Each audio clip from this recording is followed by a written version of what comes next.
Hello, Internet. Welcome to another episode of Delve Requisite here on Proficiency Bonus.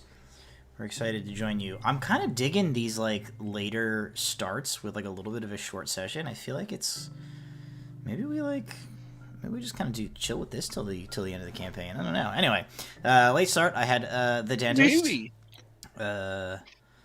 It was just they just looked at all my teeths to tell me what they thought about them. And they said I was the best tooth haver that they ever saw that day. No. Where's your sticker? What they actually Where's your said sticker? was Where's the sticker? cracked filling. Where's Stickers your new didn't happen. toothbrush? Where's your new toothbrush? No, Where's they your didn't give me- little I didn't goodie get bag? I didn't get clean. I didn't get a teeth cleaning, so I didn't get a toothbrush. Okay. They just took a lot of X-rays.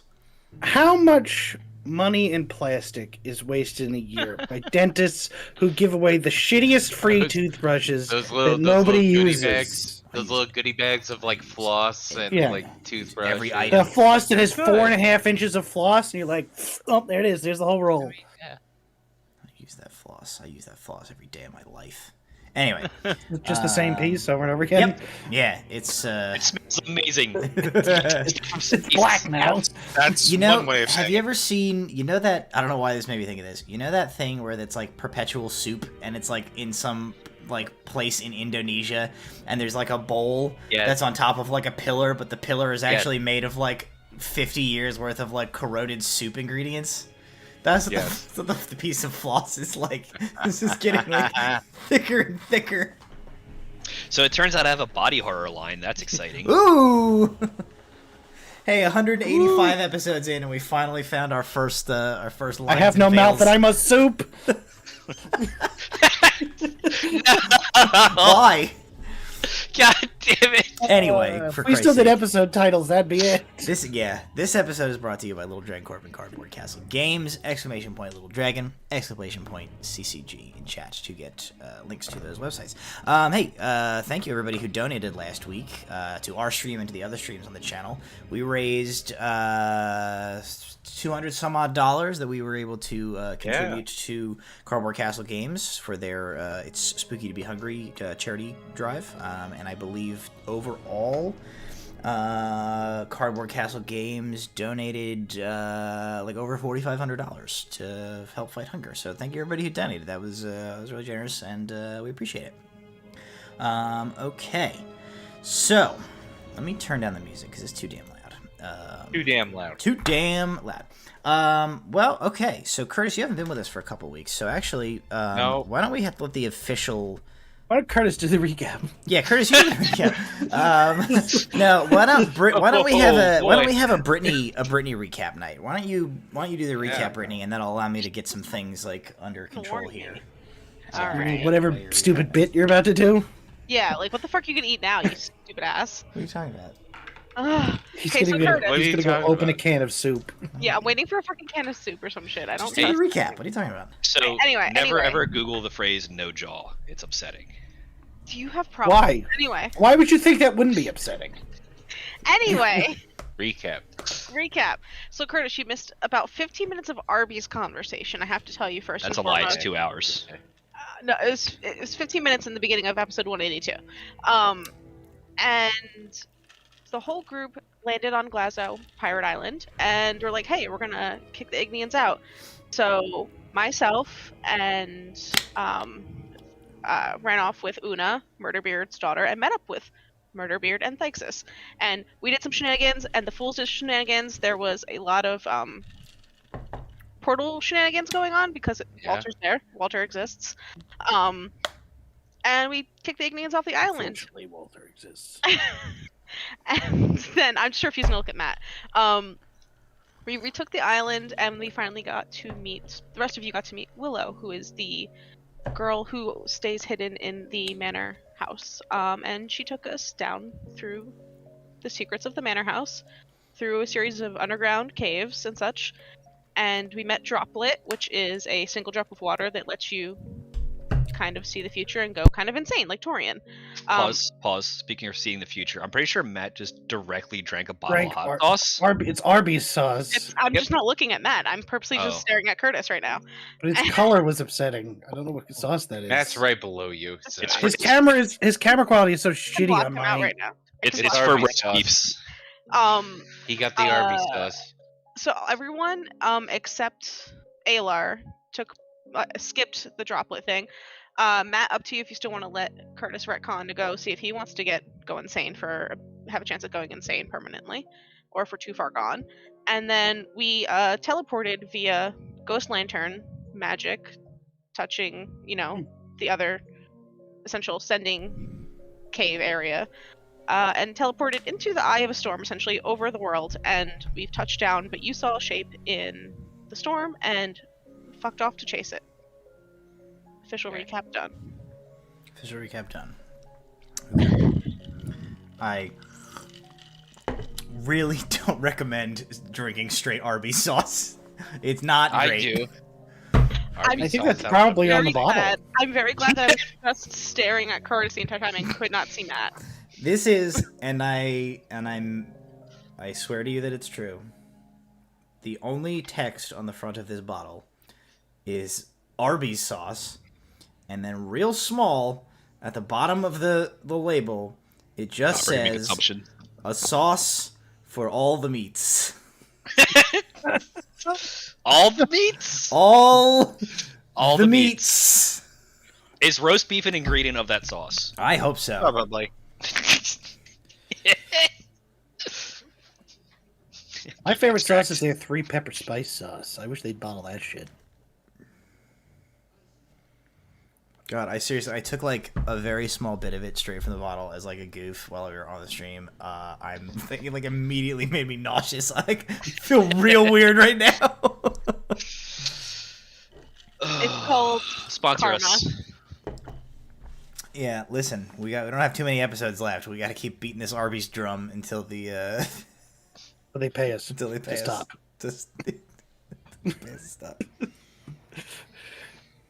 PB could be RB. Anyway, so that's the recap. Let's delve into some D&D proper. So, as Brittany said, we have to do some flashbacks here. So in real time in the campaign, Brahm, Rowan, and Alar and Walter, you guys have all just been essentially swallowed by the fortress, the ruins of the fortress of Glower.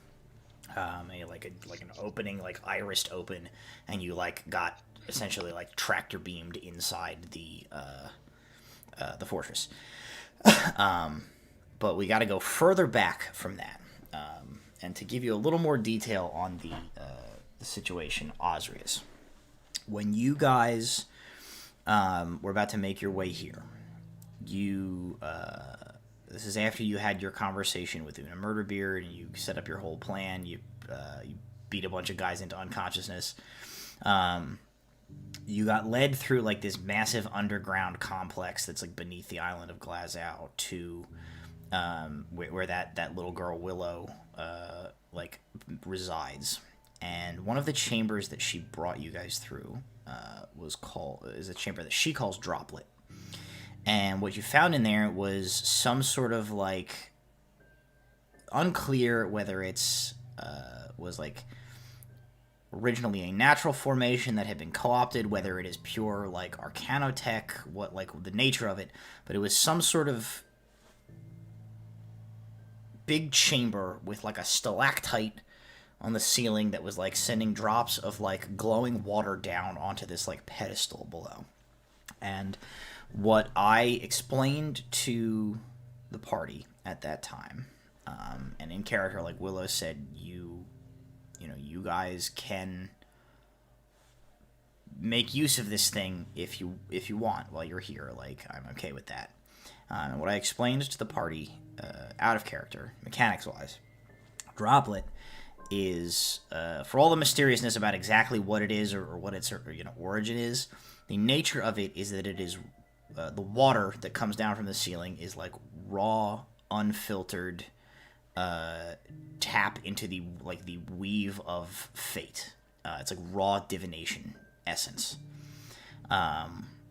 which means that if any of you so chose, you could stand under it, let a drop of the water from it fall onto your head, and it would grant you a divination vision, which mechanically speaking meant that you, like as the player, could ask me, the DM, any question that you want about the campaign, about the the future, of the story, of anything, essentially anything like past, present, or future that you want to ask, and I will give you the answer. It might be like cryptic or a vision, but you can ask anything that you want as a character, and I will give you the answer as the DM. The risk, however, is that as we have kind of seen with Tori and Idrian over the couple of years of the campaign with this little girl Willow, tapping into divination magic of this sort has a detrimental effect on one's grip on reality. So there's a small chance that if you do utilize this thing, you still get your vision or whatever, but it might inflict a madness, a permanent, incurable madness on your character. Of the rest of your group, Rowan, Brahm, and Walter all refrained from utilizing this magic to glean a vision. Alar chose to use it. He did not go insane, and he was he glimpsed into the future as a possible future of what would happen if you were successful in restoring the world heart to its proper alignment, and would that help to put his departed sister and all of the rest of the people who had died and been trapped in the limbo to be free. And he received a vision of a ripple of magic across the sky and a sea of stars appearing in the night sky.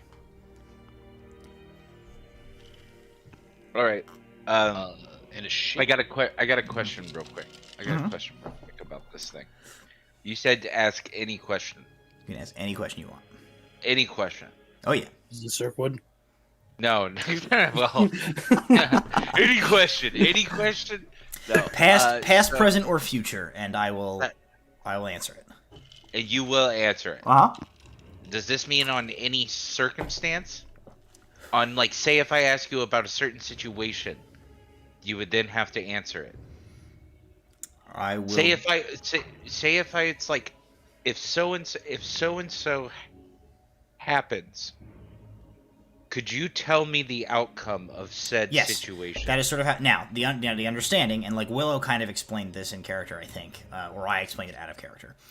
The future is mutable, right? So you may ask about a particular set of circumstances and what the outcome of that will be, but that does not guarantee that is assured to happen, because the future is always in always changing. The future is, as Yoda says. The seeing a certain outcome might be the catalyst that causes that outcome not to come true. Or it might be the thing that makes it come true. The future's weird, essentially, right? Divination's weird. Yeah. But I mean, to answer the question simply, yeah, I'll answer anything that you ask. Okay. Then I might have a question. Then. Okay. Just because it's the only thing that came to mind. I would, if I wanted to do this, I would ask the question, if I pulled from the deck, say, of many things 3 or 4 times, what would those cards be then? Ooh.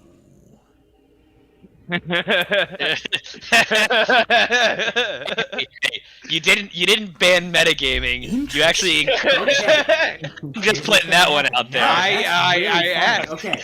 That's That's super clever. I'm trying to figure out how to facilitate. So, also, Oz doesn't know what the hell that is. He's just if I pull things out of this, what happens? No, that's not true. You definitely know what it is at this point, because yourself from the future has already visited you. Oh, yes, that's right. That's right. He said you know there's some pretty powerful shit. Yes. Here's what here's how I want to handle it, and I'm just trying to figure out how to facilitate this. I didn't know if this would work. But no, this is very interesting. So what's gonna happen is he's gonna draw 4 cards. Hey, Curtis. He's gonna tell you what they are. Yeah, thank you. You're welcome. I forgot you had that. I'll be honest. Yeah. No, I've been waiting. Yeah, I've been waiting. I haven't forgotten. I love this thing. All right, so you're gonna have to give me a minute. That's fine. Because I need. No, you should have expected this. I knew you weren't prepared for this. I'm more prepared than you would think. I'm just not totally prepared. Oh, that's That you know, as a player, that is a stressful statement coming from the DM. It was just really the first thing. No, he's known us for long enough. He's prepared for a lot of our seemingly random bullshit. Yes. Because man, wouldn't pulling from the deck and knowing what you're going to pull be a great thing? But also, you're not 100% guaranteed that you pull that. True, but I mean, it's better to know a little bit than know nothing at all.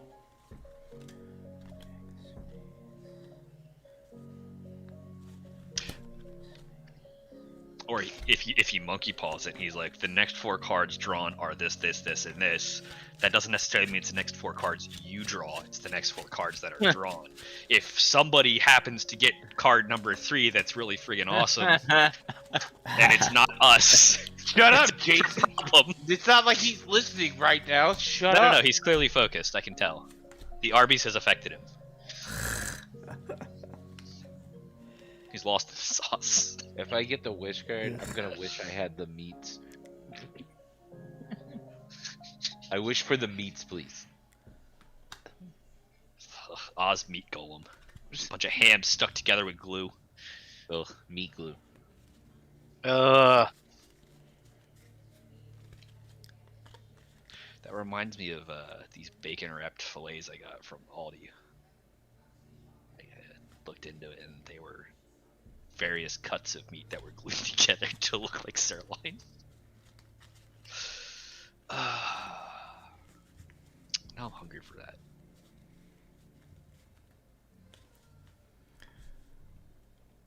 What? Okay. Oh shit! No! I have low standards for food. As long as it's not animal and crunchy, I'm fine. Don't look up a loot. Do. Don't look.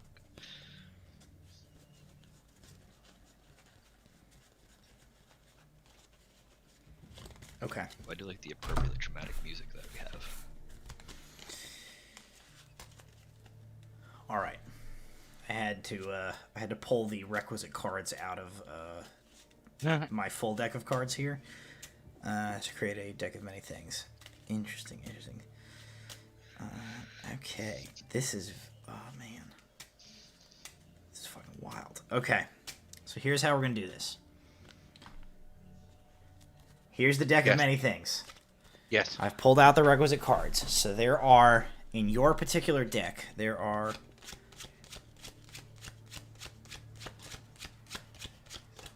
17 cards in your deck. Okay. So I've shuffled them, so they're in no particular order. You said your question is, We'll say 3. essentially, okay, so you walk up to this pillar. Yes. You stand beneath it and you close your eyes and you wait and you feel you feel it weirdly enough when the drop of water like releases from the stalactite high above you. You feel like a twang in the air as like the thrum of power is released as this droplet of water is sent on its way down this path that ends up with it landing plink splash on your head. In a burst of light and color, you feel your mind like cast forward and you see this impossibly large, drawn out, like expansive weave of these interconnected, brilliant colored threads extending in all directions off into the distant further than you can see. And you hold in your mind this concept of pulling 3 cards from the deck of many things, and you feel yourself like lock in on a particular thread among the like infinite multitude of fate, and you race along this thread. You see like events rush by you. You see your party like descending through the clouds, falling towards this structure in this tumultuous ocean below. You see a series of fantastical crystalline and quicksilver and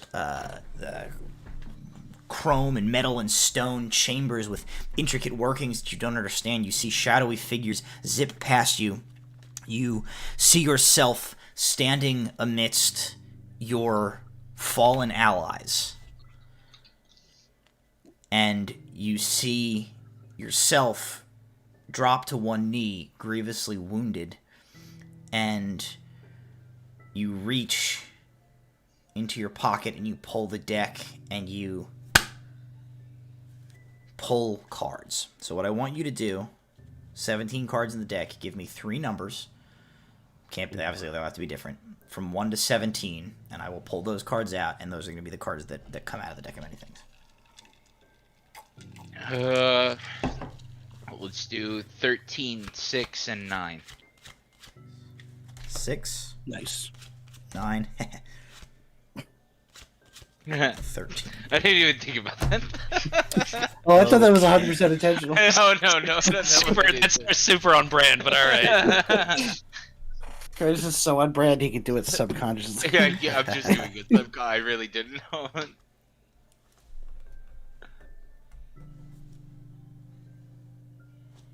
not the right one.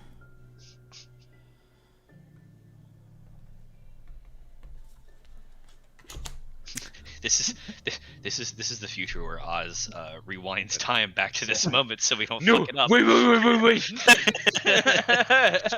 We started at the beginning of the campaign. Let me see the trick again.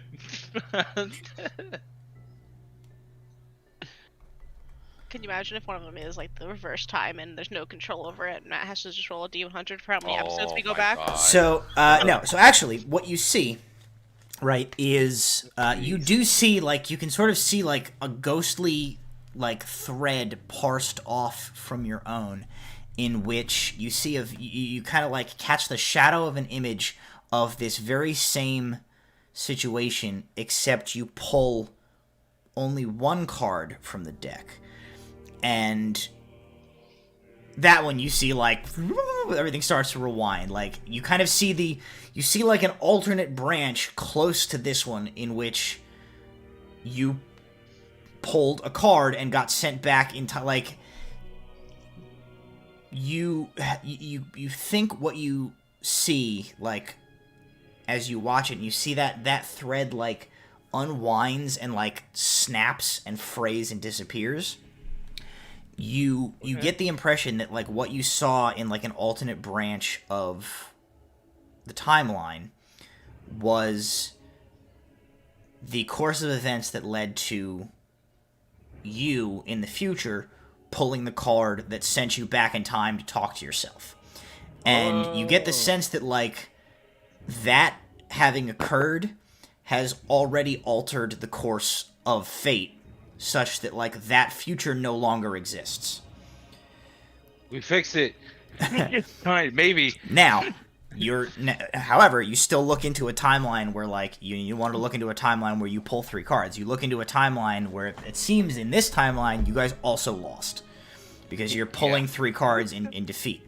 The 3 cards that you pull. Okay. I'm scared. So am I. I've looked up the deck of many things, so. The deck of a couple things. Okay. And okay. All right. So I'm trying to decide how I want to do this. here's what I think happens. You see yourself pull the 3 cards. They like lift from your hand of their own volition, and you, in like your vision self, see them as they like turn and present their faces to you. You see the first card turns around, and there is an emblazoned like spherical, almost like stone in the center of the card. It is surrounded by flames, and it has like a tail that leads off the edge of the card. And the bottom of the card says "The Comet." The second card turns around, and there is an image on it of a like blasted hellscape, like a desolate wasteland. And the bottom of the card says "Ruin." And then the third card turns around, and there is an armored figure with hands clasped over the pommel of a sword, which is like downturned. And there is like a fan of knives behind this figure. And the bottom of that card says "The Knight." Knight. Okay. Knight. Ooh. And I think that's the information that you get, and then the vision ends. Like, those are the 3 cards that will be pulled. Whether you know what they do is not clear. Okay. Cool. But canonically now, we will say, like, you know that those 3 cards in that order will come out of the deck of many things if you utilize it in campaign. Okay. So you have cheesed your way to like a what was the term Jason used? You're gonna have to be more specific. I've used a lot of terms a lot of times. You were like, well, what if we like, what if he does this? You called exactly what I was planning to do. Where like you use this vision. Where he just goes back in time. No, Ozrius uses this vision to now like you have taken the randomness out of the deck of many things for the next 3 pulls. The meta shenanigans. You've meta shenaniganed it, right? So like, Yeah. the next 3 pulls of the deck of many things will be Comet, Ruin, and Knight in that order. Okay. Regardless of who pulls them. That's what we'll say. Probably don't want to do the Ruin one. Probably don't want to do that one. But, if somebody maybe tends to pull it without them knowing, that would be really cool. Just saying. So that's cool. Goddamn, what an interesting use of that thing I put in the game. Yeah. Well, you say, hey, man. I would say three of the 5 of us just said, "Nah, I'm good. I don't want to know the future." And then like just because in character, it's like that seems like it makes the most sense. And then like Chaos Demon over here is like, "Yeah, here's yeah. There is you've used Droplet. There's a 10% chance you go crazy.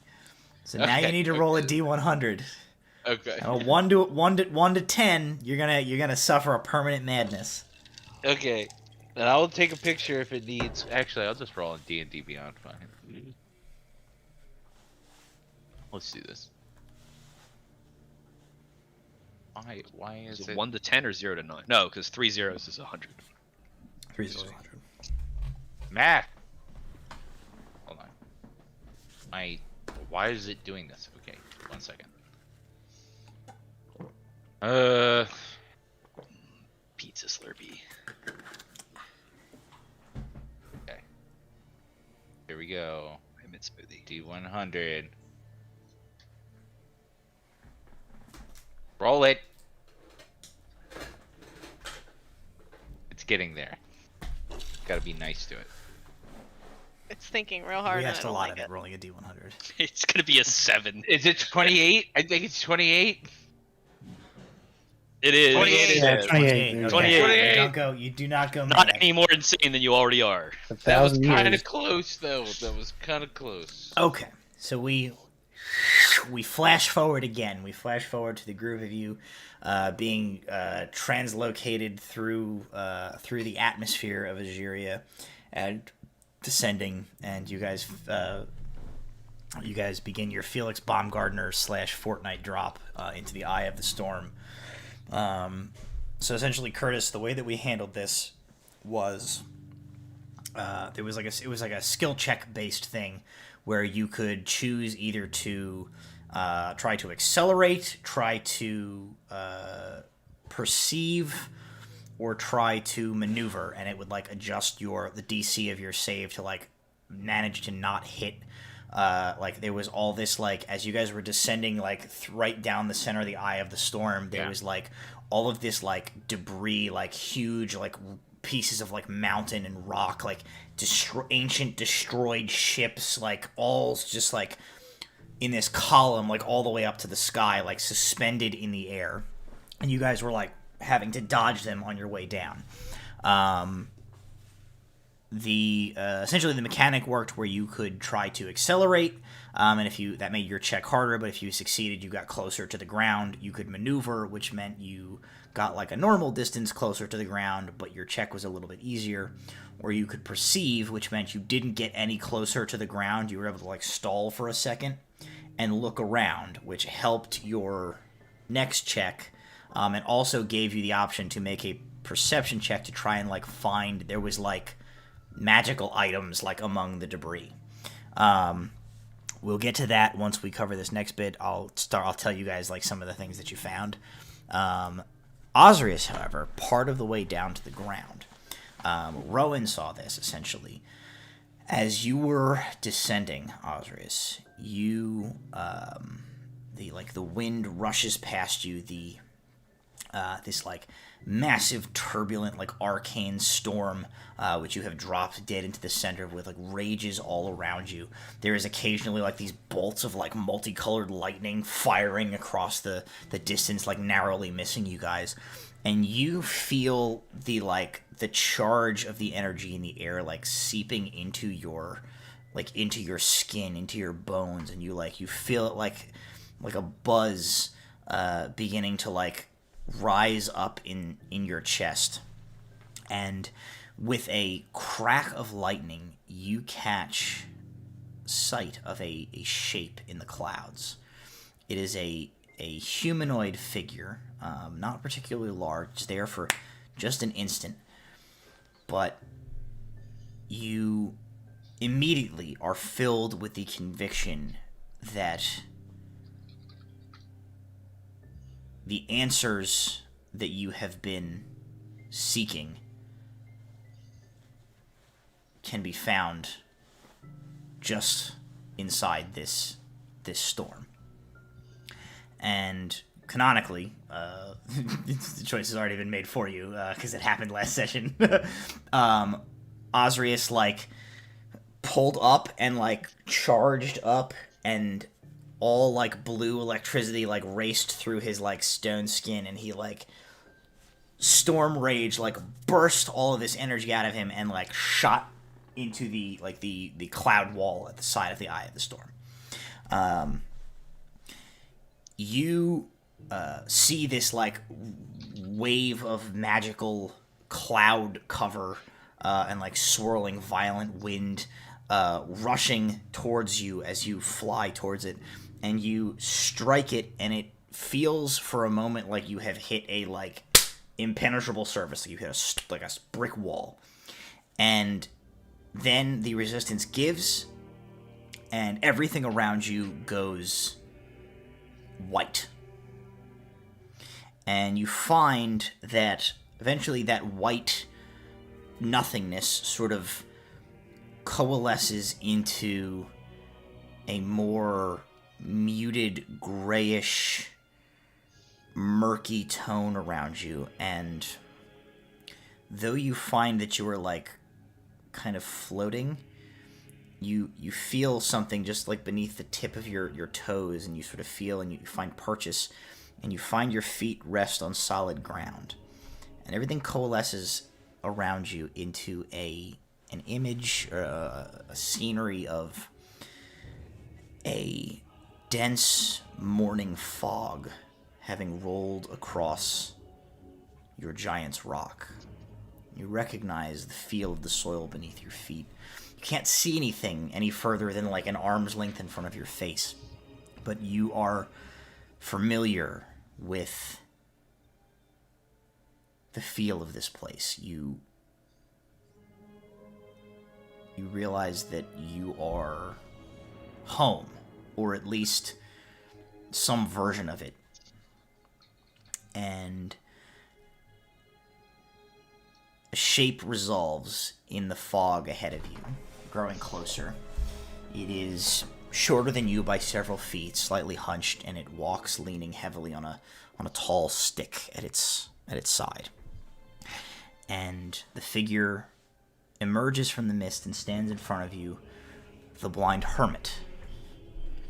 He is wizened, hunched over. His robes hang in tangled, ratty gnarls.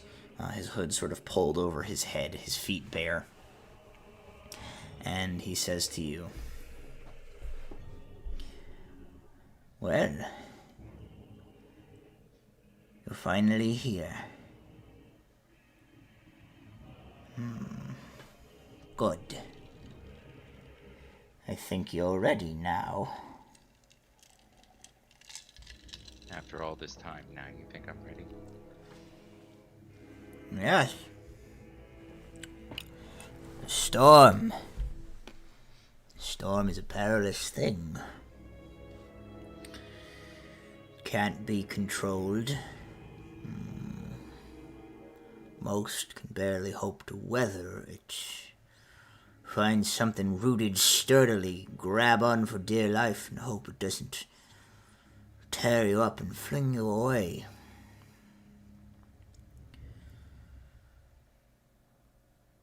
You needed to be stronger than most people. You needed to be deeply rooted.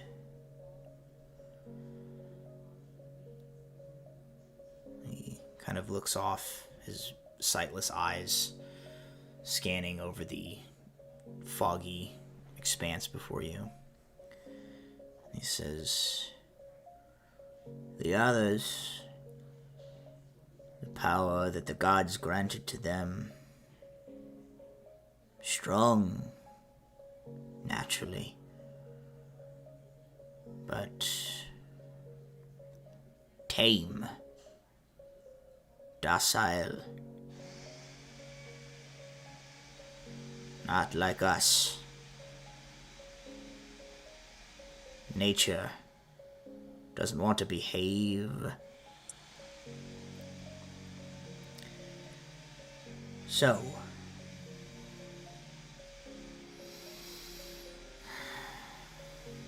do you think you've got what it takes?"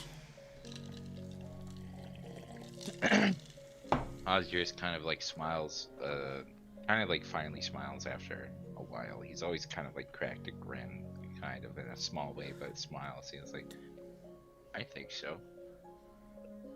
We can try this." Says, "I think so too. But you should know something.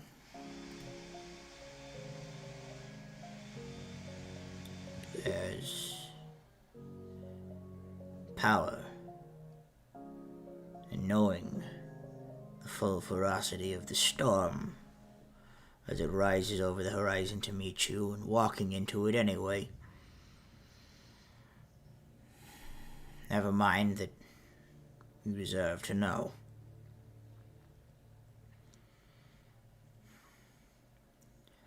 It's my fault that your family is dead.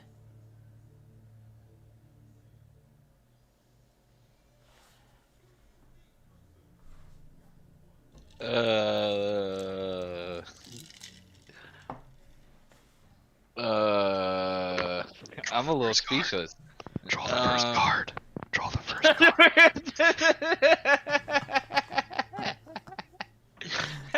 card. Well, technically, is that the level up? Is that the puzzle here? No, never mind.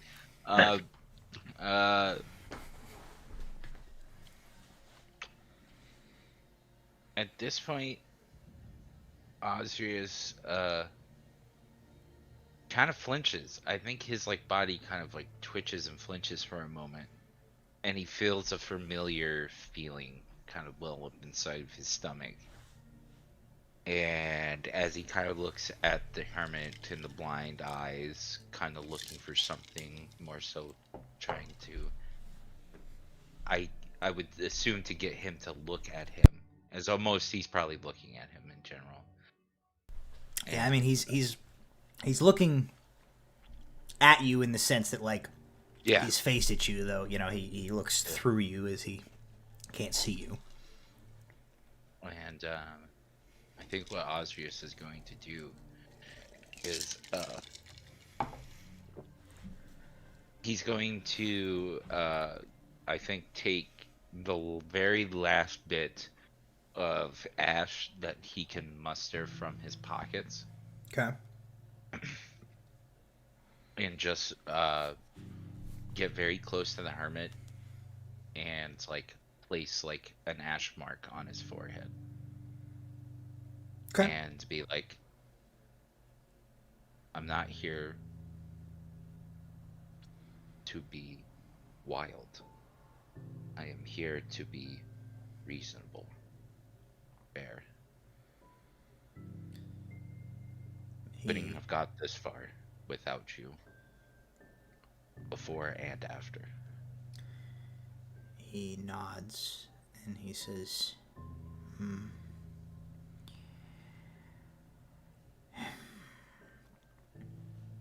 At this point, I expect you've met some of the others.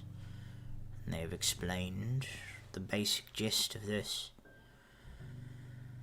Artanis was unstoppable, and the gods felt that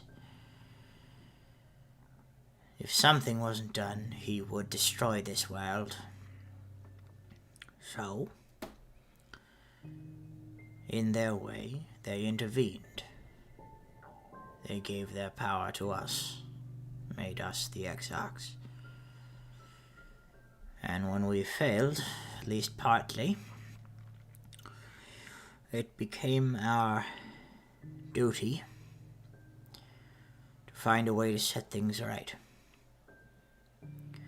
But the price we paid to stop Artanis the first time meant that never could it be us who fixed what had been broken. We had to find our successors. All of us went about it in different ways.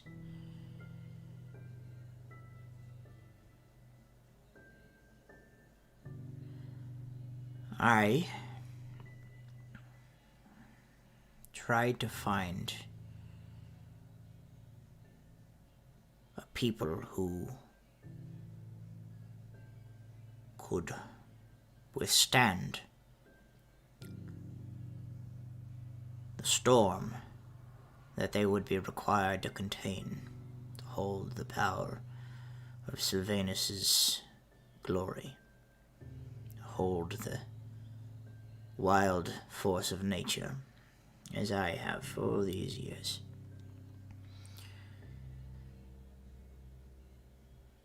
A long, long time ago, I found your people, the Goliaths, and I thought perhaps they might be my best hope at producing my successor.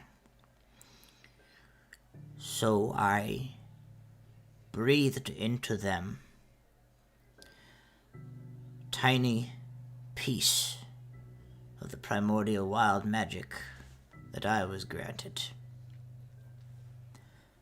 It is why your people are so. It is why the storm resides within you. It resided within your father, and his mother, and so on, for many generations back.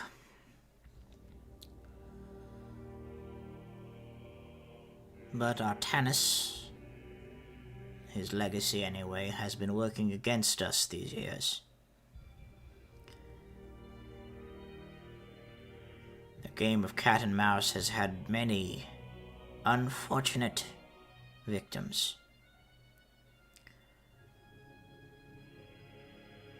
The Ignean general that killed your tribe on the Emperor's orders was done because Artanis infiltrated the Empire and manipulated things to make it so, because he knew what I had done. Your people were wiped out, trying to exterminate my hope for finding a successor. They missed you, and now you're it. It might be roundabout, and I know I didn't wield the sword that killed any of them, but they're dead all the same because of me. You deserve to know that. You can choose to do what you like with me. The power is yours one way or another. My part to play in this is done. Well, I hope it's not done forever. Because I still want you around. Family or not, that family is now gone. So they live on. But I do too. But I have to do.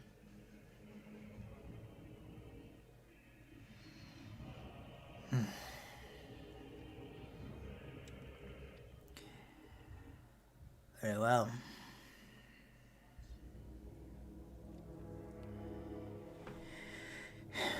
Come here and bend down. You're too damn tall. Ozrius bends down. Gets down on one knee. Mugroth says,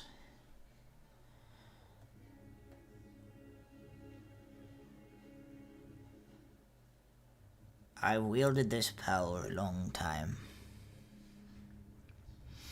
I can't speak for the others. But based on what they've told me over the centuries, their power grows within them and becomes like a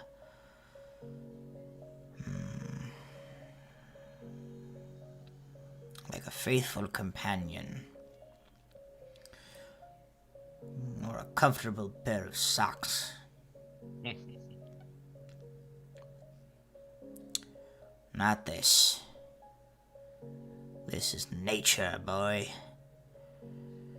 And nature does not like to be confined. It doesn't like to be put in boxes. It doesn't like to be bent to anyone's will but its own. It's gonna fight ya. It's gonna fight you every day.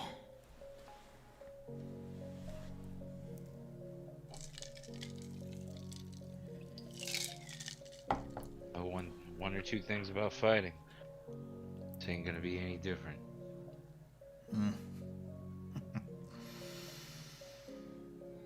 Well, I think it'd be time you be getting back. Good luck. And he reaches out a hand and he pushes you.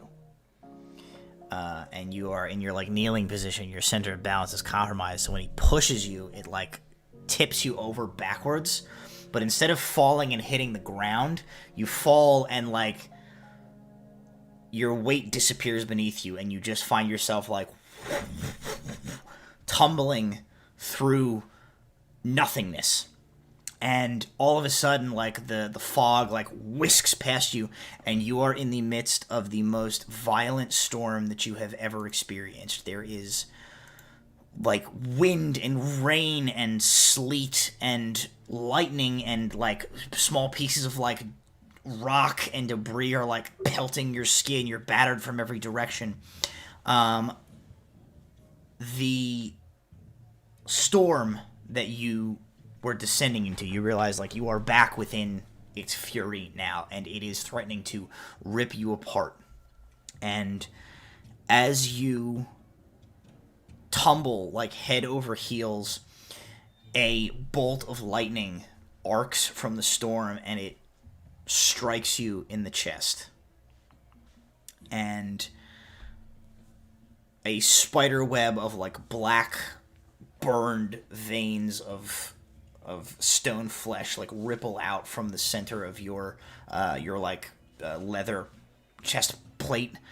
The words "no name" are, like, obliterated from your chest piece by this lightning strike, and you feel the lightning dissipates like, through your fingers and your toes and your, like, ears and the tip of your nose. And then, instead of, like, escaping away from you, you feel it, like, begin to draw back within inside you, and you feel you absorb the power, and the storm that has raged within you all of this time since Mogroith first taught you how to sense it and how to harness it grows tenfold and threatens to, like, tear you asunder from inside. But you remember all of the things that you were taught, all of the things you have learned on your journey, and you realize that the storm inside you is not a tempest threatening to overwhelm you, threatening to exert its will on you, but it is your storm. It is yours to command. You are the master of the tempest within inside your own heart and your own mind, and you direct where its energy will go. And with that, you level up. Yeah!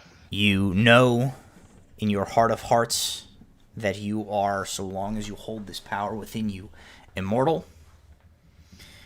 Yeah. And you feel the storm continue to rage around you, but you have no more fear of it than you would a light drizzle.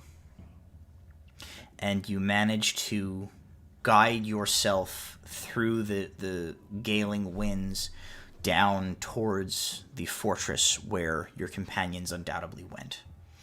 And as you reach the peak of this spire of twisted stone and crystal, an opening, like, irises out organically, and you are drawn into the structure. So now we return officially to the present. The group of you guys have, like, landed in this space. And a few moments behind you, light floods in as the opening opens again, and you see Ozrius, like, kind of slow, like, feather falls down and lands among you inside the structure, and the iris closes again. Oh, it was the old man you saw. Yeah. Oh, Oz, you good? think as good as I'll ever be. Is this what it feels like to you guys? You're gonna live Get hit forever? by lightning. Yeah. Broke everything. You else get hit by lightning? Sorry. No? No, you were there. I got Figuratively. pushed by a dragon. Oh, that's fair. I just held my grandma's hand. Wow. I talked If to my only. dad. Oh. You played a song with your dads. What are you talking about? Yeah, it's Oh, true. that's nice. Alar looks down at the sword and the cloak and the ring, like, oh yeah, Okay, got yeah. some stuff. So you do have some Yeah.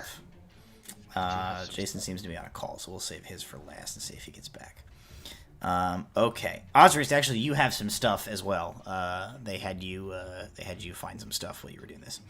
Okay. So let's start with Rowan. Rowan, you have 1 egg. 2 items. I have 2 items. Yeah, boots and a pouch of something. Okay. Yes. So you guys spent some Pouch of time. eggs. What's that? A pouch of eggs. Pouch of eggs.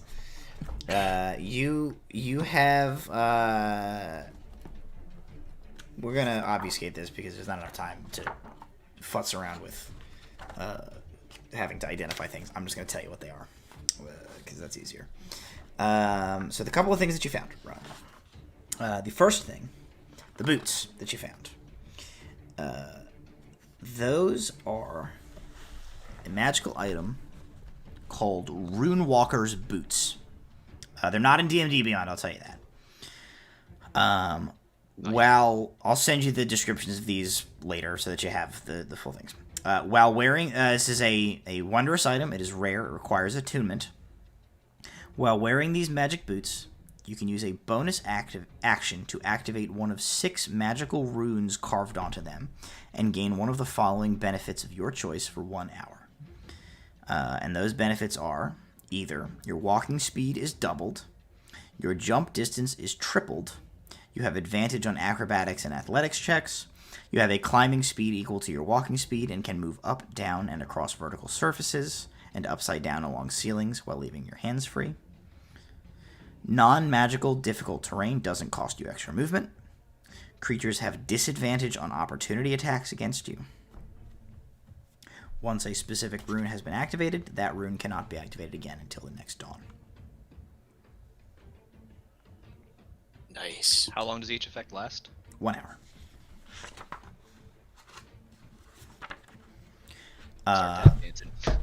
Yeah. Oh, speaking of which, speaking of time limits, y'all have a counter on your magical coffee, yeah? As of now, it has been 1 day. Mm-hmm. So mark 1 day off of your counters. Let me go back Yep. to that. That's definitely a thing I remember exists. We basically have 4 days of. You have variable amounts of days before. Our nose sugar. Possibly yes, die. that's Before right. you take massive exhaustion. Before we become. We're on the bender, as it were. What's his face in Crank? Yeah. Yeah. Jason Statham and Cranky. Jason Statham Crank. Yeah. The character doesn't actually have a name, as far as I'm aware. It's just Jason Statham doing stuff. I do know that his name in that movie was Chev Chelios. Yes. Yeah. Really? Rowan, roll me 3d4. It's chubby time. Okay, I was looking up my coffee stuff. Hold on. You all had at least like 3 days, so you're probably fine. Yeah. Where are all of my D4s? Do-do.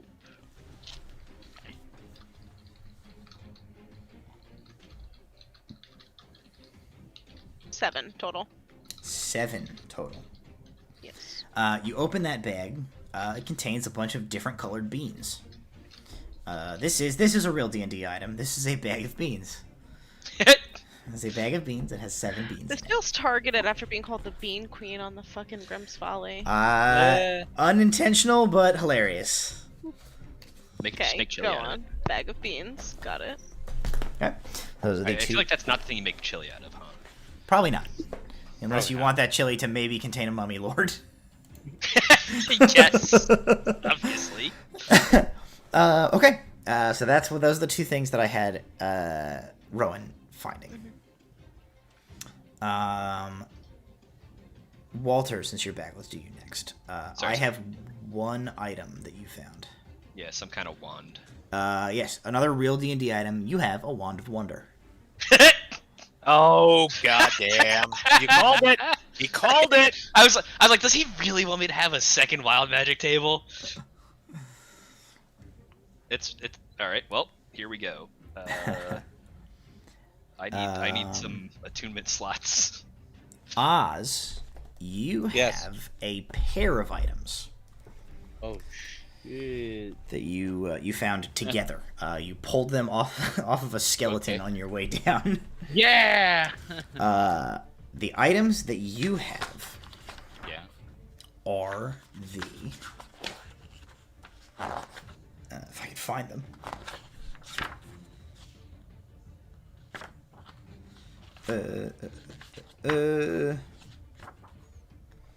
You have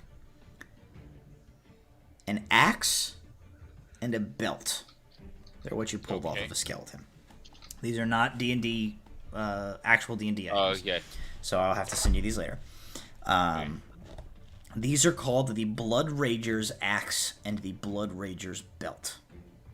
Okay. The axe is a great axe. Requires attunement by a barbarian.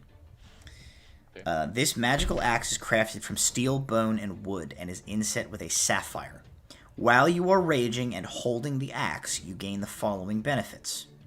When using your reckless attack feature, your attacks with this axe deal an extra 1d8 fire damage on a hit.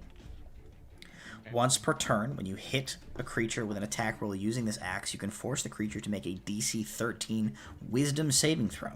On a failed save, the target has disadvantage on attack rolls against creatures other than you, and can't willingly move away from you until the end of your next turn. Okay. The Blood Rager's belt also requires attunement by a barbarian. It is a magical belt made from leather, iron, and fur. It is decorated with glowing runes. While you are raging and wearing the belt, you gain the following benefits. Opportunity attacks against you have disadvantage. You can use a bonus action to jump up to half of your speed to an unoccupied space you can see, provided your speed is greater than 0. Each creature within 5 feet of you when you land must succeed on a DC 13 dexterity save throw or take 1d8 fire damage and be blinded until the start of your next turn. Sounds kind of like a brutal leap to me, Cotton. A little bit. Because you have 2 of these items together, they actually, you realize they empower each other. They gain a condition called Furious. Your axe, because it is Furious, deals extra fire damage. So your fire damage from your reckless attack deals 2d8, and the saving throw increases to 15.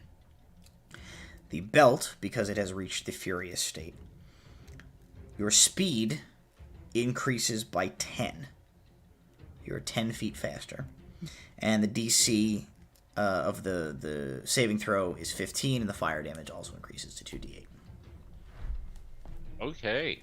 So I'll send you those later. Cool. I become a walking 50-foot boulder. Full of lightning. And fire. And wind. Alar, you have 3 items.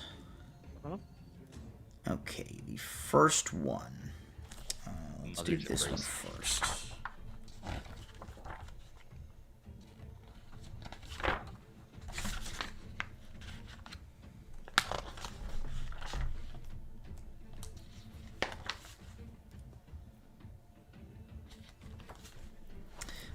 The ring. Okay. This is called the Ring of the Ember Maiden.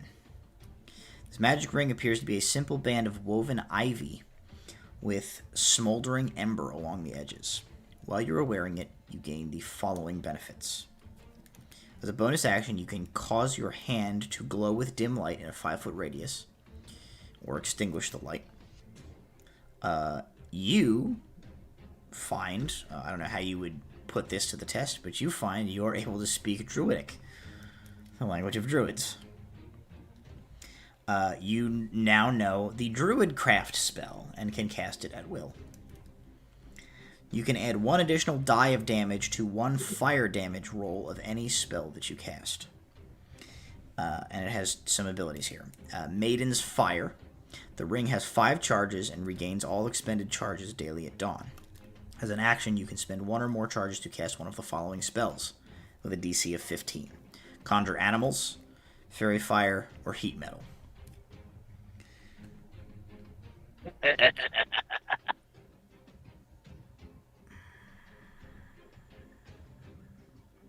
Interesting. Okay.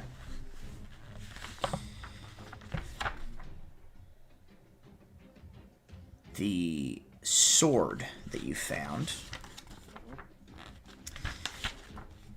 is called a warping blade. It can be any type of sword. What type of sword would you like it to be? We'll let you pick. Rapier is what are you going to use? Okay, so it is a rapier. This magical sword is fashioned from crystal and infused with raw magic. When you hit with an attack roll using the sword, the target takes an extra 1d8 force damage. And it has an ability called Spell Warping. The sword has 3 charges and regains all expended charges daily at dawn. When you hit a creature with an attack roll using the sword, you can expend 1 charge to infuse the target with raw magic for 1 minute. When it becomes affected at the end of each of its turns for the duration, the target must make a DC 17 Charisma saving throw. On a failure, the creature suffers a random effect that lasts until the end of its next turn, which you determine by rolling a d6 on a table below.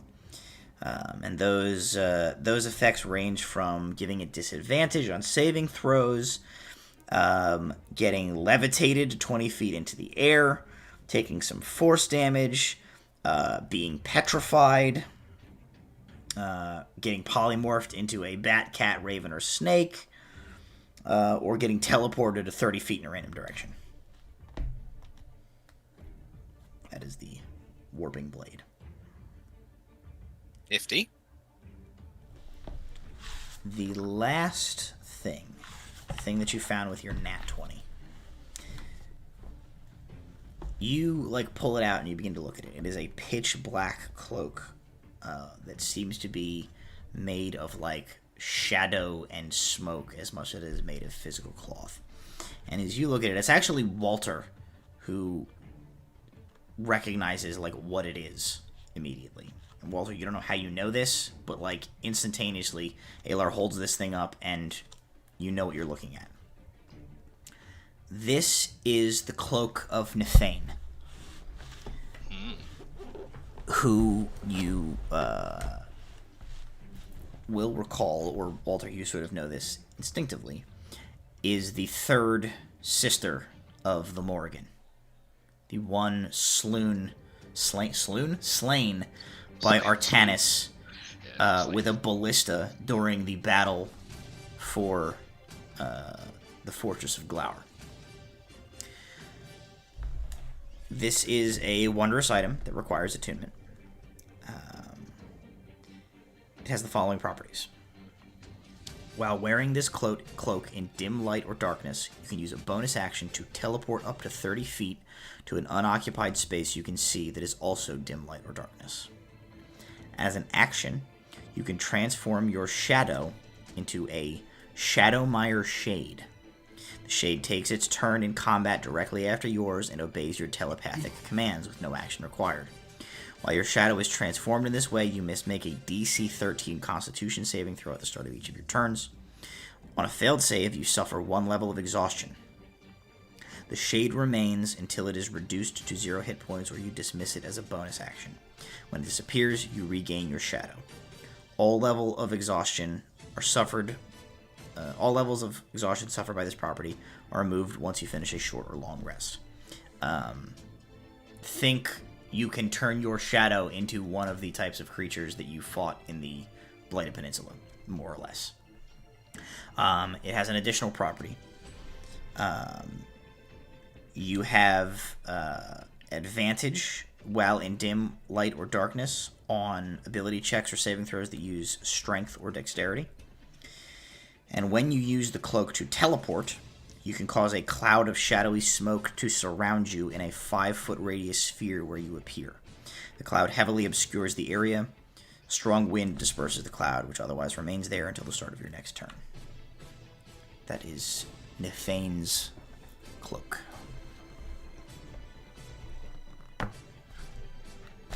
Communicates Walter. All that came out of Walter's mouth. In that case, this belongs to you. And in that case, this belongs to you, and I will hand Alar my Pearl of Power. Okay. And I will say, in that case, this belongs to you, and I will hand Walter his own wallet. Again! And in this case, Aelor will toss Brahm his coin purse.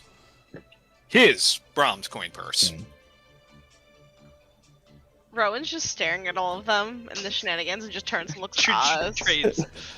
Looks I like to think that else. Rowan looks at everybody and then slowly puts her hand down to her own coin purse to make sure it's still there. Yeah. She finds Oz's coin purse because reasons. She finds Oz's coin purse and hold on, she Spice instantaneously becomes encumbered because it's full of so much gold that he's found over the course of the campaign. You were Sonic the Hedgehogging on the way down in the Maelstrom. You found like 10 gold twice, I'm pretty sure. Yes, you did.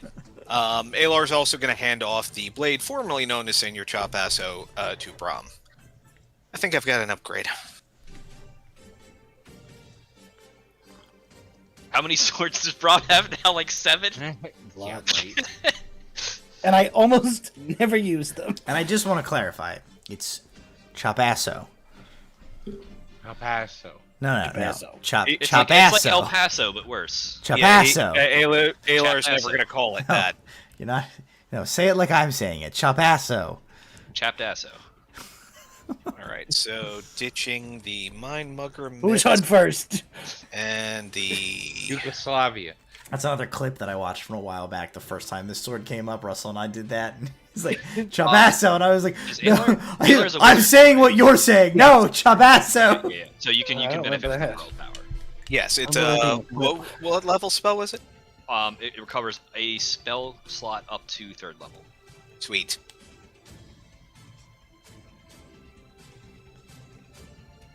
And it should currently be active because I don't think I used the charge this today.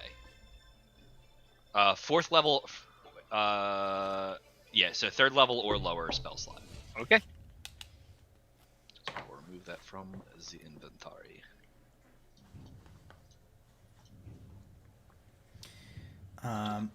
Okay. Oh, that's painful. So you guys take a moment to like look at all the armfuls of loot that you grabbed off of like corpses and stuff on your way down.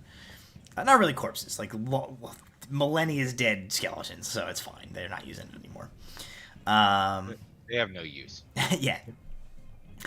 So, the chamber that you find yourself in, as you like take a minute to get your bearings, is a huge vaulted space, and it is disorienting to say the least.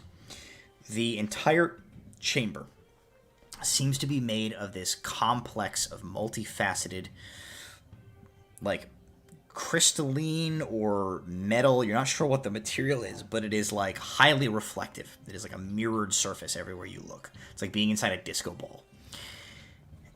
There are huge grooves in the walls, ceilings, and floor of the chamber, which make up part of this, like, grand and unknowable design of this room.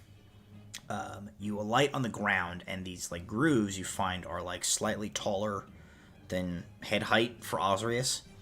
And it's kind of like you're in, like, a hall of mirrors, essentially. Because you are perfectly reflected in every surface of this, like, massively complicated series of patterns. On your way down, everybody can make me a perception check real quick to see how everybody did on their way down. Let's... Wait, soon D&D Beyond? No, we'll do D&D Beyond. Well, 29. 19. Okay. Tides of Chaos, JK. But not really. But really.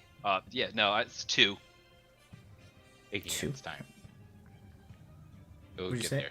Oh, it's still Taking rolling. its time. It'll get there. Okay. It's I'll probably read it before it does.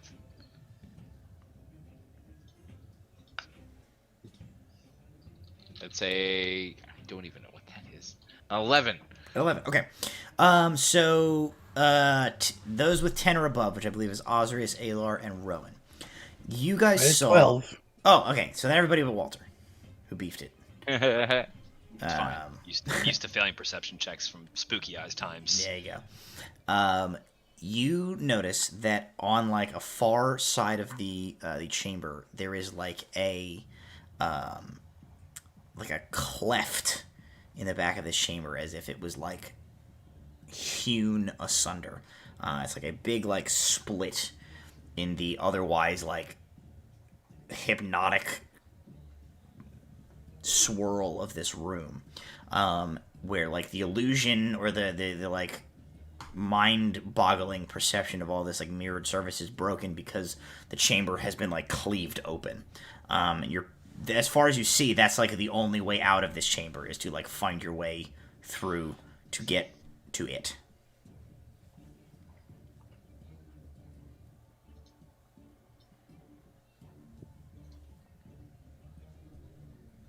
All right, only way out is through. Walk Through. carefully. Yep. Alright, so you guys gonna start? You want to like advance forward? Yeah. Yep. Rowan's doing I mean, one of these. With Yeah, their hands Walter's out. like, mind is elsewhere, and then like watching them, he'll follow. But like, Okay.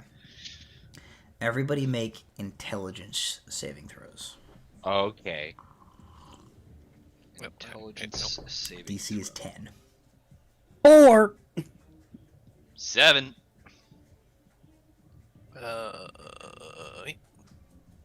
Because it's an intelligence saving throw. 8. I've rolled a natural 1. You're intentionally failing? Is that what you said, Oz?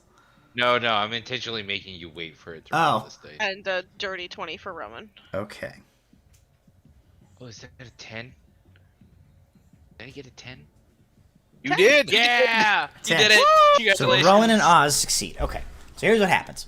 You guys Look like at that. pick a path into this like Hall of Mirrors ass room that you're in, and you begin to move. After maybe 30 seconds, like Rowan, it's extremely disorienting trying to walk through here. Like you bump into walls a couple of times. At one point, you sort of stop to get your bearings, and you kind of turn back, and Ozrius kind of like bumps into your shoulder a little bit. And then you kind of look, and you realize that the other three, Brom, Walter, and Alar, are fucking nowhere to be found. Brom, Walter, and Alar, you guys, as you like moved in and like began to try and work through this Hall of Mirrors, immediately separated from the group. You're all three of you are like you find yourself on your own. And you're like looking, and you can't even see like what is like a way to go. You like everywhere you turn, you see your own reflection. You seem to have lost the others in this room instantaneously. So Rowan and Oz, you guys are still together. Everybody else, you are on your own now, somewhere in this chamber. What do you guys do? Oz, I have a dumb idea that I think might only work on Brom. Okay.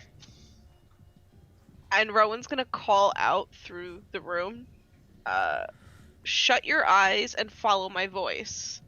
And she will just keep calling their names over and over, trying to see if they're moving without the blinding illusion and they're relying on their other sense, they can move through. Everybody make a perception check as Rowan does that.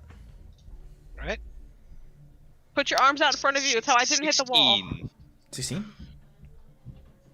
17. Okay. Oz doesn't have to. I don't know if you were making one, but you're with him, so you don't No, I wasn't. 4 again. God. All right. I'm gonna stop What is your rolling on problem, D&D man? Beyond. Yeah, stop using D&D Beyond.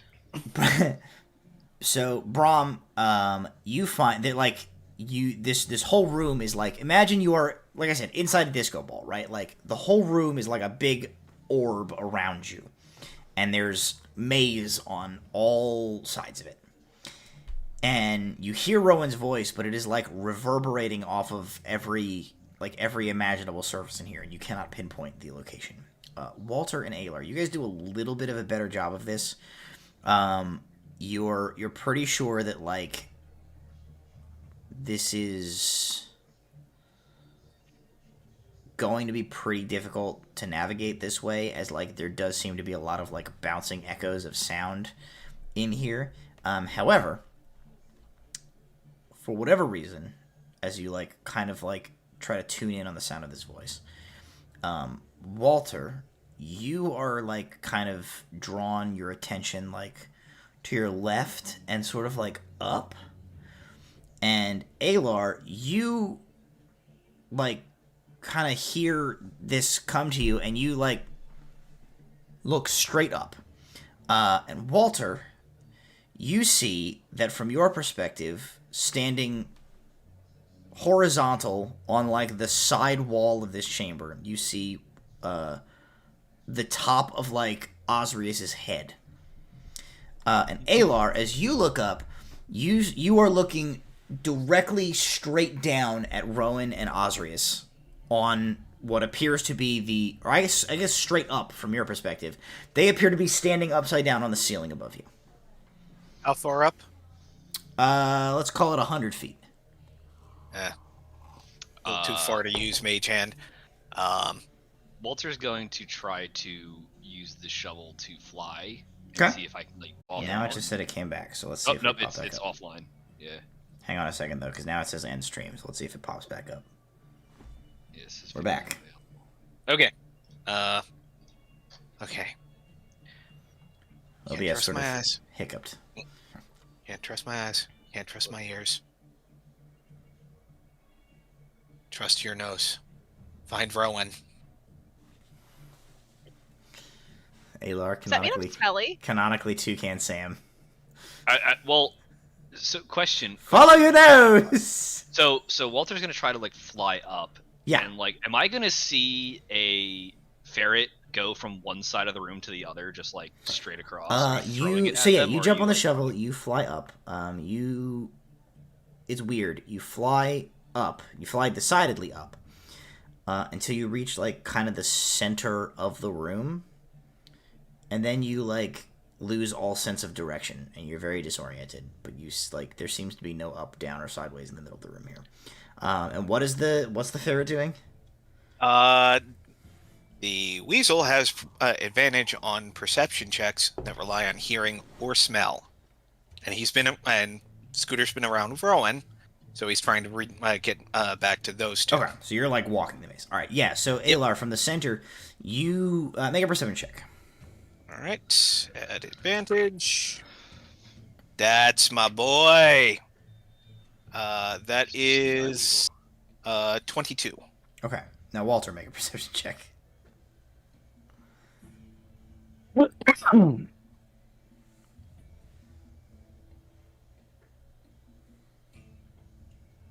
Literally a third of what Alar just rolled. 7.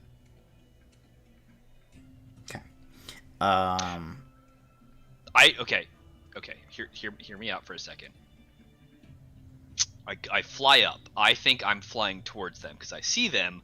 So Walter is like, I'm going to fly up and to them, and then like I get to the middle-ish, and I have no sense of direction anymore, right?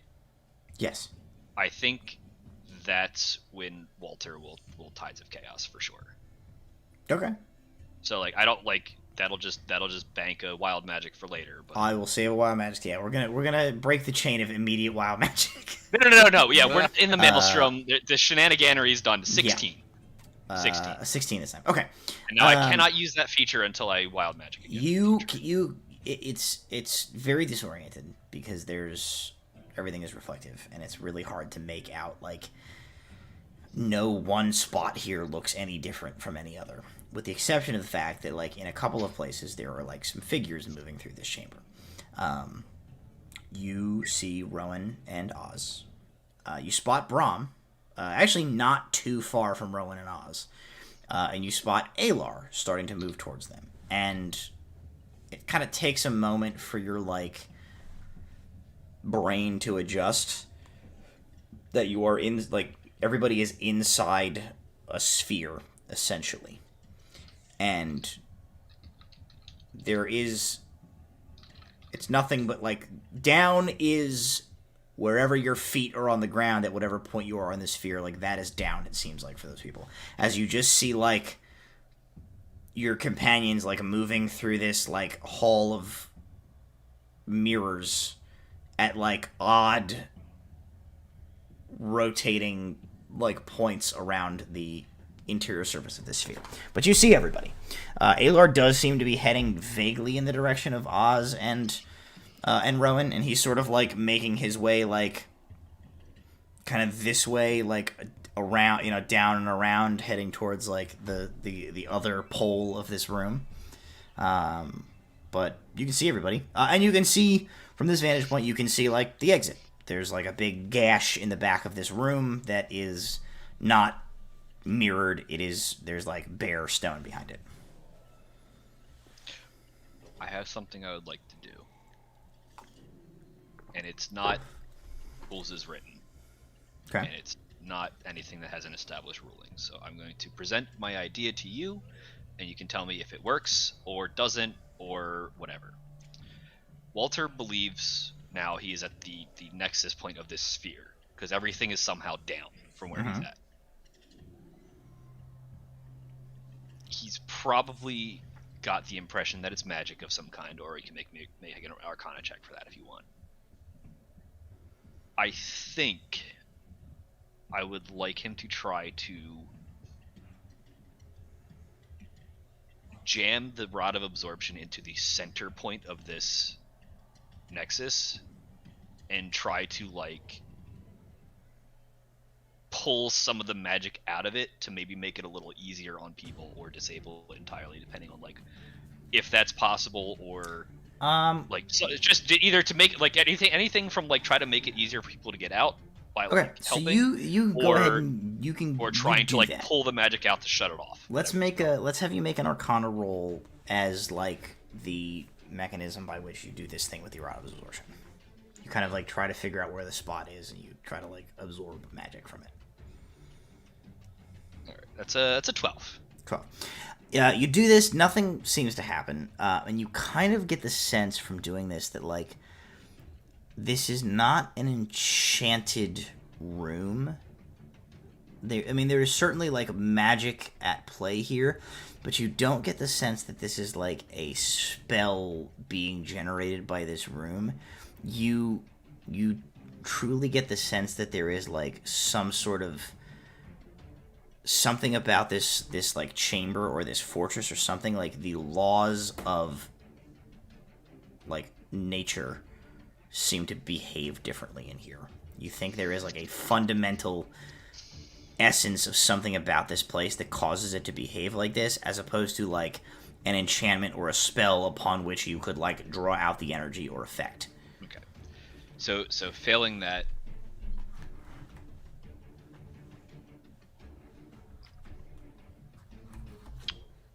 I want to try to use the World Heart to unwarp the space. Okay. You pretty quickly find it does nothing in this space. Okay. Everybody else, make a perception check real quick.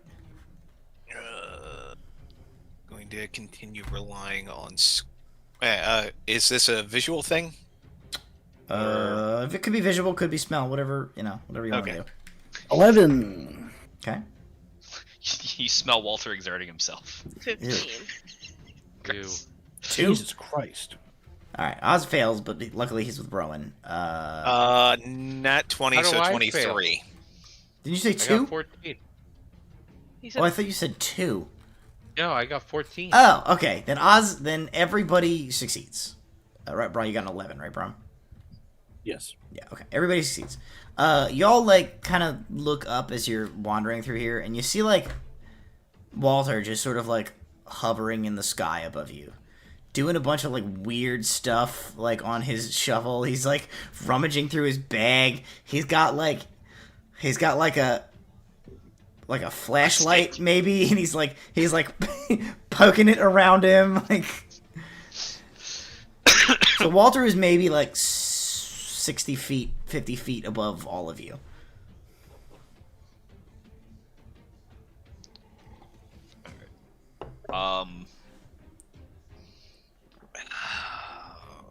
Range of mage hand is. So I can see the exit, and I can see people. Yeah. On the walls, presumably. Like, everybody's on the wall or the floor, and it's hard to tell which direction. But, like, can I try to guide people through the maze? Yeah. By, like, giving them directions from where I am? Yeah. Okay. So, Walter's gonna start shouting at, like, he's gonna try to, like on his shovel, just, like, orient, like, a giant three-dimensional, like, what's the word I'm looking for? Like a navigation needle, compass needle. Okay. I'm just gonna try to, like, point at the exit, and it's like It's that way. Like, Okay. and then like it's like if I see like Braum down there, like Braum, go left on your next left or whatever. Like however I can help. Let's say so. Walter, make a what's a wisdom based check? Perception. Survival.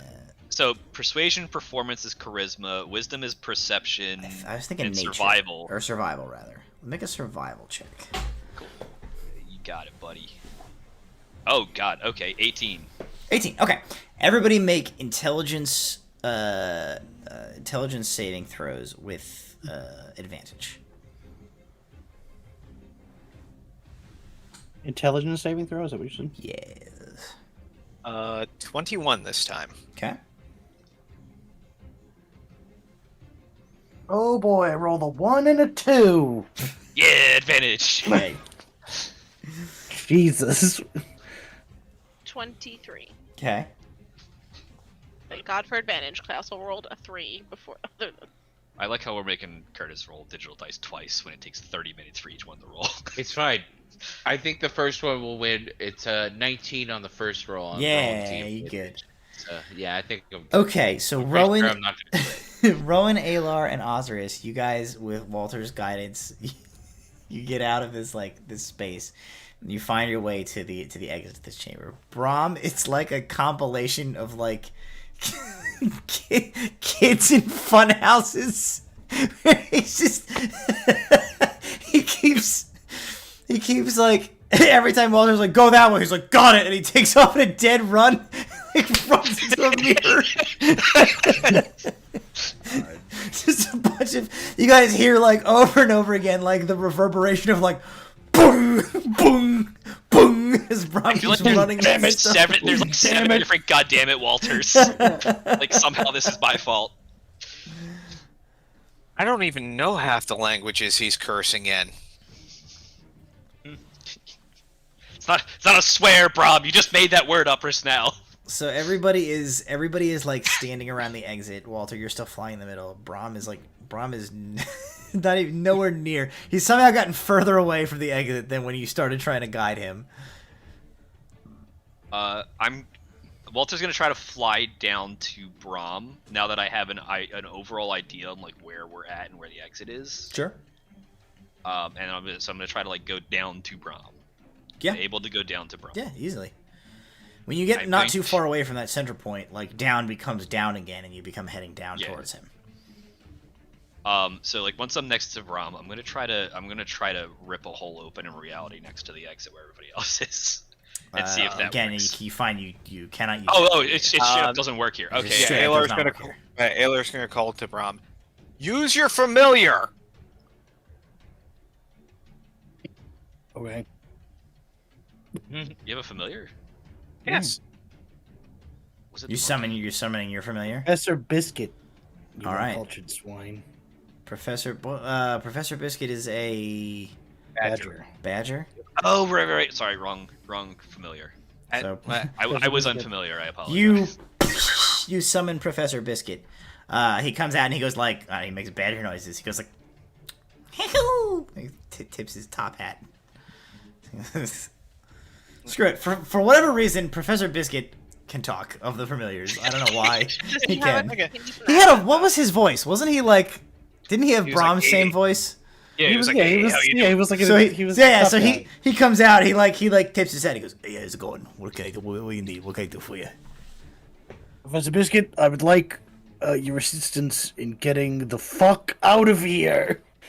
Okay. What is here exactly? Oh, I seem to be in some sort of a wall of mirrors. It's a maze of bullshit. And he looks up and he goes, "I see that your mustachioed friend is on a broom, a shovel that seems to be able to fly." Yeah, and he sucks at directions. Oh yeah. Why don't you just? You know what? Hold on. Wait a second. Yep. Wait a second. Yeah, hang on. I can fly. Braum just summoned his conscience. He goes. I was going to suggest you just get on the shovel with that guy and fly out of here. I'm not getting on the shovel with him. But no, yeah, I mean that works too. Looks like my job here is done. Professor Biscuit, out, and he disappears. It didn't connect that I could go above it. Ozrius also can fly, canonically. I was just suggesting the familiar because animals, advantage on scent. Have him do it. That's okay. I didn't remember I could fly. It's true, but yeah. That was the same thing as when we forgot we had wind walk up and we're in that fucking. I couldn't believe how long we had been in here when like half the party didn't remember they had the ability to fly. I can't fly. I can make you fly. Hilarious. Once he watches Braum have a conversation with a badger that disappears on his own. Yeah, I like to think that it's almost like speak with animals for Braum. So Braum is talking to an animal. And nobody else. Only Braum can understand him. Yeah, for sure. To everybody else that hears like Bob the Boopy coming out of the badger. Yeah, the badger just comes out, and to all of the rest of your ears, he just goes like, "Hey! Oh! Gabagool! Paisan!" Okay, so, bada bing, bada boom. Professor Biscuit, my job here is done. I do also like the idea that Professor Biscuit can summon and unsummon himself at will at his own discretion. Doesn't need your permission to do it. Okay, so easily enough, you then make your way to the exit. There is that massive like crack in the wall of the chamber. It looks as if a massive cleaver had like chopped down through the wall, and it seems as you approach it that it like this like cleft seems to like cleave into chambers that are like beyond and behind the one that you're in. You begin to move through them, and you see that there's definitely like a main throughway, like through a hallway that you move your way through, and as you look into any like side chambers and stuff you see, there doesn't really seem to be anything of any particular interest to them. It just seems to be like empty chambers by and large. You do, however, start to notice that there is a dim yellow, like phosphorus glow from the ceilings, coming from the ceilings and walls. And upon closer inspection, you see that there are these like firefly-like insects all over the ceilings and walls and interiors of these chambers in here. They are kind of like posted up on these walls. You hear sort of like a gentle sort of like chittering noise as they like gently like sort of move their wings, which glisten in the light that they emit from from themselves. And they like occasionally one will sort of like flutter across and like come to land on another spot. They give you enough light that you're kind of like able to see your path by. As you guys are making your way further, you notice there is a decided like downward trajectory towards your progress. You are heading deeper beneath like the ground. Everybody go ahead and make me a perception check.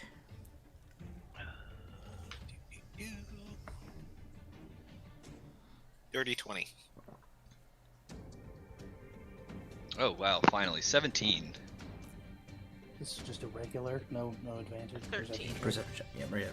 Oh my god! 6. Can we just end the session tonight? I'm done. I can't roll.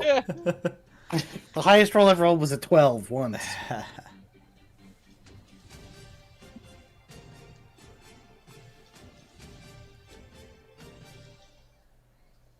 Are you waiting for me? Yes. 11. 11. I decided to roll myself. There you go. Long years in this rat-infested cell. Anybody above a 15? The first thing that you notice is that the illumination seems to be getting a little bit brighter.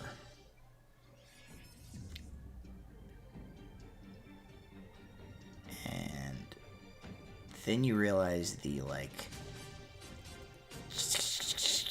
chittering is getting a little bit louder.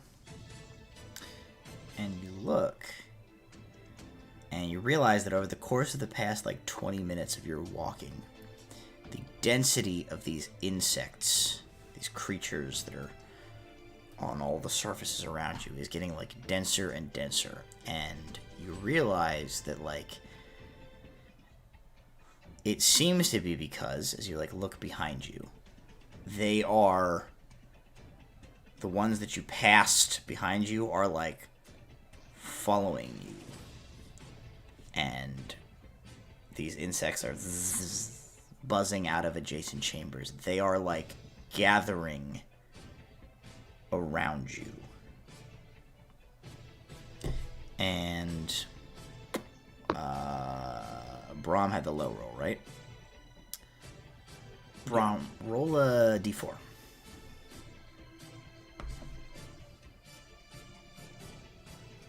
Three. You take 3 points of damage, and you're like, ah! And you smack your, like, neck. And when you pull your hand away,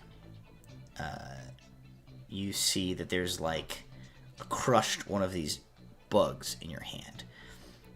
But as you look at it, you realize it's not like insect material, right? It's not like chitin and ichor and stuff. This insect seemed to be made of, like, a glimmering metal and crystal. And it is, like, crushed, broken in your hand. But it definitely, like, came down and bit you. And you look, and as you guys all, like, react to Brahm, like, swatting himself, you look, and these insects begin to, like, come from the walls, and they begin to close in on you. And that is where we'll end our session. Hey. Yay, Mechano swarms. They're actually all. What are those guys from Mechanus? Modron? Yeah, they're all Modrons. Like Revenge of the Modron. Accidentally summoned one. Jason's done enough crimes to Modrons over the years of our D&D history that he deserves it. All right, well, hey, that's our session for tonight. Thank you guys for joining us at home. Thank you guys, my players, for joining me as always. We are. Next week is Halloween. Our next session is on Halloween. Ooh. Are we Halloweening? I think we should Halloween. This has happened before. Always Halloweening. This has happened before, I believe, where our stream fell on Halloween. Because I like decidedly the day remember before. wearing costumes on stream before. Either that, it was just we did it around Halloween. Yeah. All right, well, hey, Halloween next week. I think, yeah. Does that Halloween, mean I don't have to we'll put a wig on? Halloween it. You do whatever you want. You have to put a different wig on. You could put 2 wigs on. You could be like Michael Scott. You could wear like a paper mache second fake head and put a wig on that. I know what I'm gonna do. All right. Well, hey. That's our session. Thank you for joining us. Thank you to our sponsors, Little Dragon Corp and Cardboard Castle Games. Thank you, as always, to Arby's. Sponsor us. You make great sauce, which is delicious when applied to roast beefs.